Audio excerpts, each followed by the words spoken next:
Mesdames et messieurs, bonsoir et bienvenue à tous dans cette édition d'information sur Gabon News. Tout de suite, les titres de l'actualité. La famille de maître Athanase Ndoye Louri au ministère de la Justice gabonaise, elle demande la libération de leurs parents qui seraient détenus injustement par les forces de l'ordre depuis quelques jours. Les précisions de cette histoire dans ce journal. Dans l'actualité également ce soir, on parlera de ces enfants déficients qui bénéficient de l'encadrement de l'Observatoire international pour l'intégrité et la dignité de la famille, une ONG qui offre à ces jeunes tous les rudiments essentiels à leur insertion familiale. La famille de maître Athanase Ndoye Louri fait le pied de grue au ministère de la Justice à Libreville. Selon les membres de cette famille, leur frère serait détenu depuis le mercredi 16 juillet dernier par des éléments de la police judiciaire. Il crie à l'acharnement et demande à ce que justice soit faite. Reportage de Kenyongori, Marcel Tsonga, sous les images de Justin Bitigui. Cette famille a décidé de faire le pied de grue ici au ministère de la Justice jusqu'à ce que justice soit rendue. Nous sommes là parce que notre frère, grand frère et petit frère, Maître Ndoye, qui est issu de justice, que vous connaissez, est gardé en détention depuis une semaine. En fait, il est pratiquement comme un prisonnier. Il n'a pas bougé depuis une semaine. Je n'ai jamais vu quelqu'un qu'on garde à vue pendant une semaine. On ne sait pas pourquoi. Donc nous venons demander, nous venons au ministère que justice soit faite tout simplement, qu'il fasse sa justice. Les raisons, Maître Ndoye est juriste des entreprises, des sociétés, il est syndic. Il a un dossier qu'il gère, il a eu un jugement tribunal qui lui confère ce droit-là, qui demande la liquidation de cette société-là. Voilà le problème. Et on se demande pourquoi jusqu'à présent, il n'est pas au parquet, il est toujours assis, il dort assis sur une chaise, je dis bien sur une chaise. Il dort sur une chaise. Il est surveillé, là, à présent, alors où je parle là, il vient de faire la perquisition dans son cabinet. Pourtant, le droit apprend qu'une garde à vue selon les cas ne peut excéder les 48 heures. Mais aujourd'hui, sans aucune explication valable, selon la famille de cet auxiliaire de justice nommé Athanase Ndoye Louri, placé en garde à vue, celle-ci est à près d'une semaine. Pour la famille, ce mouvement résistera tant que leur parent restera toujours détenu dans les geôles de la police judiciaire. Donner un sens à l'existence des enfants déficients, c'est le combat que mène Dame Obam Honda Pascaline depuis plusieurs années. Elle est la coordinatrice de l'Observatoire international pour l'intégrité et la dignité humaine. Ce sont les vacances et cette ONG soumet ses enfants à l'apprentissage pour leur insertion familiale. Reportage de Patrick Charfery, Marcel Tsonga sous les images de Justin Bitigui. Il faut donner un sens à l'existence de son prochain, lui donner l'opportunité de s'insérer aisément au sein de la société comme une personne à part entière.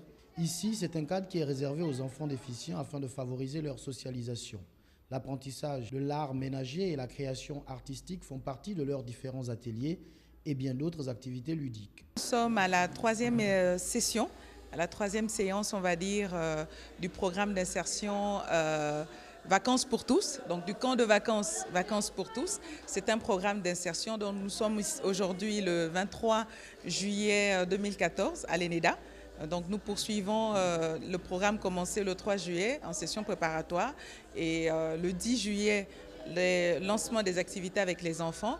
Donc nous recevons tous les enfants porteurs de handicap de façon générale, mais bien sûr ce programme est dédié particulièrement aux enfants porteurs de handicap souffrant de l'épilepsie.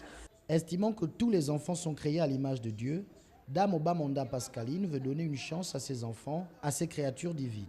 On essaie de permettre à l'enfant de s'exprimer. S'il n'arrive pas à s'exprimer correctement de façon orale, verbale, on essaie de voir avec son corps, est-ce qu'il peut s'exprimer pour lui permettre de savoir qu'il peut faire des choses, il est comme les autres, il est capable de faire certaines choses et de travailler l'affirmation de soi. Les enfants déficients ont prouvé à leur maman venue les assister de quoi ils sont capables en leur offrant des crêpes qu'ils ont eux-mêmes préparées avec le concours de tante Léonie. Et c'est dans le même cadre que les mamans de ces enfants déficients sont venus suivre quelques enseignements leur permettant de maîtriser et de suivre de près les réactions de leur progéniture. C'est une initiative qu'elles approuvent puisque certaines d'entre elles sortent de là avec beaucoup de connaissances et sauront faire face à plusieurs situations. C'est ce que nous rapporte ici Kenyongori. Atteints pour la plupart de l'épilepsie, une maladie neurologique, ces enfants apprennent certaines activités comme l'art ménager et la création artistique pour leur réinsertion sociale. Au Gabon, de nombreux cas sont détectés, mais souvent difficiles à cerner même pour les parents. Les difficultés sont nombreuses, parce que ce sont des enfants qui ne sont pas faciles à gérer, ce sont des enfants compliqués. Il faut d'abord chercher à maîtriser l'enfant. Il faut connaître à quel moment lui gronder, à quel moment ne pas mal parler, parce que ce sont des enfants difficiles. Il faut reconnaître que je ne maîtrisais pas d'ailleurs ce qui se passait, je ne savais pas ce que c'était avant.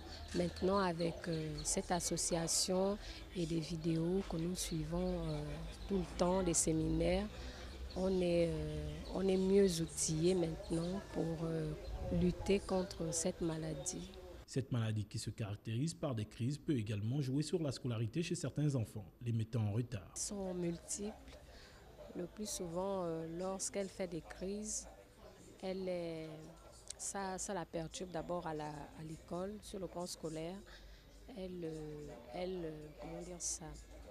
perd connaissance et parfois elle peut faire 1 mois d'incapacité et ça joue beaucoup, ça influe beaucoup sur sa scolarité. L'épilepsie est une maladie encore mal connue. L'Observatoire international pour l'intégrité et la dignité de la famille vient de mettre en place des activités favorisant la réinsertion sociale des malades, une initiative louable. D'une activité à une autre avec la 2e édition du camp de vacances franco-gabonais. Pour éviter que les enfants ne tombent dans l'oisiveté, le REDIF entendait la rencontre de la différence à initier des activités artistiques et culturelles et bien d'autres pour permettre aux enfants de découvrir la culture franco-gabonaise. Reportage de Patrick Charfery sous les images de Justin Bitegui. Ce sont les vacances et on refuse de se familiariser avec l'oisiveté. Ici, à l'école publique de la cité Mébiam, l'occasion est donnée aux enfants de s'amuser, de faire connaissance avec la culture franco-gabonaise. La 2e édition du camp Vakissi, donc 2014, qu'on refait toujours à l'école publique de la cité Mébiam.